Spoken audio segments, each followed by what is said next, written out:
કૃષ્ણની કે તમારો કાનડો અમારા મટકા ફોડી નાખે છે. અને જ્યારે કનૈયાને યશોદા કાન પકડીને બહાર લાવે અને ત્યારે એ યશોદા દ્વારકાના ડેપો મેનેજર એની રચના કહે કે તે કનૈયા આ ગોપીઓના મટકા ફોડ્યા છે. તો કે નહીં, મેં નથી ફોડ્યા હતા. કે તો એ કવિતા છે. યા મગરી મગરી નગરી નગરી અટકી અટકી નટકી નટકી પટકી પટકી કટકી કટકી. આપણને જતા તો ખાલી પ્રાસ લગાવી દીધો છે. પ્રાસ નથી મેળવો. કનૈયાએ કીધું કે મેં એને ના પાડી હતી કે આ નગરમાં ન આવતા, નગર અમારું છે. નગરી નગરી તોય નગરમાં નોકરી નગરી ને નોકરી જે સમજે નહીં એ નગરમાં આવી. બગરી બગરી બગલાની જેમ ધીમે ધીમે પગ ન મૂક્યા, કાગડાની જેમ કગરી કગરી કાગડાની જેમ ઠેકતી ઠેકતી આવી. પછી તે મેં પાછળ વળીને જોયું તો અટકી અટકી અચાનક ઊભી રહી ગઈ. માથે મટકા હતા માખણના માટીના વાસણ. એ નટકી નટકી એ પટકી પટકી અને કટકી કટકી એમ કટકા થઈ જાય. મેં કઈ નથી કહ્યું. આ કનૈયો છે, આ કૃષ્ણ છે. ચારણ સાહિત્યની સાથે અદભુત વાત કરી છે.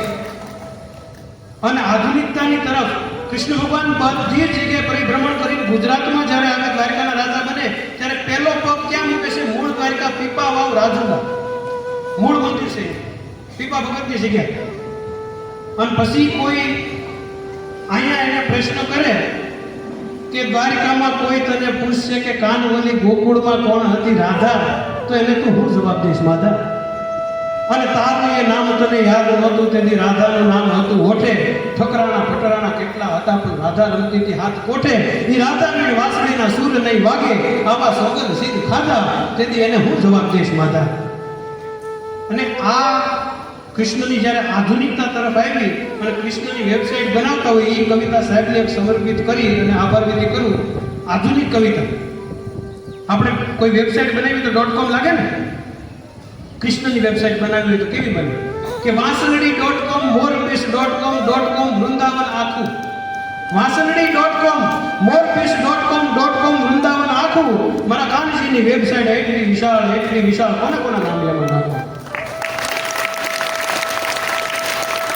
અને રાધાજી.com આટલું માનો કે રાધાજી.com નામ રાખીએ.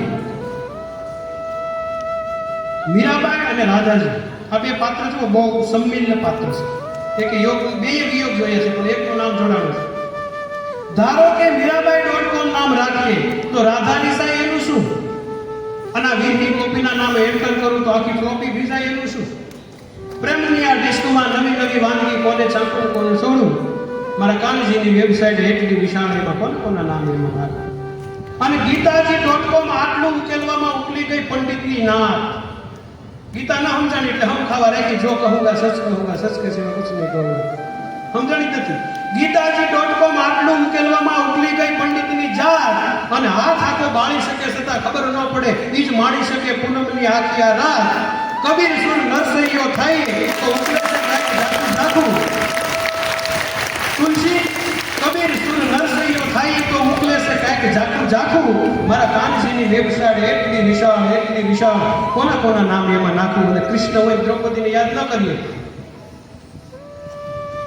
કૃષ્ણ હોય અને દ્રૌપદીને યાદ ન કરીએ તો આપણે અધૂરું કહેવાય કે એ જ ફક્ત પાસવર્ડ મોકલી શકે છે જેની સ્ક્રીન ઉપર નાચે છે શ્યામ. એને શું વાયરસ ભૂસી શકવાના જેના ચીર પૂરી આપે ઘનશ્યામ. ઘનશ્યામ જેના શીર ભૂલતો હોય એને કોઈ ભૂસી ન શકે. એને શું વાયરસ ભૂસી શકવાના જેના ચીરપુરી આપે ઘનશ્યામ. અરે ઇન્ટરનેટ ઉપર ઈ થનગન તો આવે અને હું કદી વિન્ડો ન વાખું. મારા કાનજીની વેબસાઇટ એટલી વિશાળ કોના નામ એમાં રાખું. એવું સરસ મજાનું વ્યક્તિત્વ, એક વિરલ વ્યક્તિત્વ જે આપણને અષાઢ મહિનાનો પણ અહેસાસ કરાવ્યો. એમણે સાસણ ગીરને પણ યાદ કરી. અને હેઝલ શબ્દ વપરાય. સેઝલ એટલે સાવજ પાણી પીવે. ઈ ઝરણામાં સાવજના મોઢામાંથી જે ફીણ છે એ ફીણ પાણીમાં ભળી જાય અને ઈ પાણી જે માણસો પીવે ગઢનો ગિરનાર જેના નવણા નરને નાર જે સાવજનું હેઠું પાણી પીવે છે. સોરઠ ધરા સોહામણી અને ગઢ કુસો ગિરનાર સાવજના હેઝળ પીવે ઈ નમણા નરને નાર. ઈ ગુજરાતની ધરતી છે, ગુજરાતની ધરા છે, અષાઢી બીજ છે, કચ્છનું નવું વર્ષ છે. હેકડો પાંજે ખપેરી રોટી માની. એક રોટલી જિંદગીમાં ખપે. કચ્છી ભાષા બહુ મીઠડી છે. એવી કચ્છી ભાષાને યાદ કરી. સાહેબે લાખા ફુલાણીને યાદ કર્યો. આશરે 10મી સદી, આજના સ્ટેટસમાં મેં વિડીયો મૂકેલો છે. કચ્છની અંદર કેરા ગામ આવેલું છે.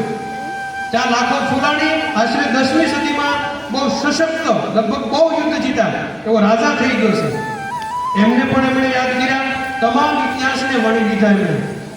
અને છેલ્લે રાધાની પણ વાત કરી. કૃષ્ણ ભગવાન ગોકુળ મૂકીને જાય છે ત્યારે બધા મનાવે છે કે રાધા તું જા, તારથી રોકાઈ ગયો. ત્યારે રાધાએ કીધું જે એની માથી ન રોકાય, મારથી રોકાય. પણ તોય શું કર્યું? ગમન સમય પટુક આગળ હું અને સાનો હું કહું છું જાણ. પગમાં પડી ગઈ રાધા. ત્યારે કૃષ્ણે કીધું જાતા જાતા હવે તું મારા પગ પકડે રાધા, હું મારા કર્મ માટે આવ્યો છું, તું મને રોકી સારું ન લાગે. ત્યારે રાધાએ કીધું કે પ્રીતમ ત્યારે એવું કહો અમ પટુકા તજલ્યા પ્રાણ.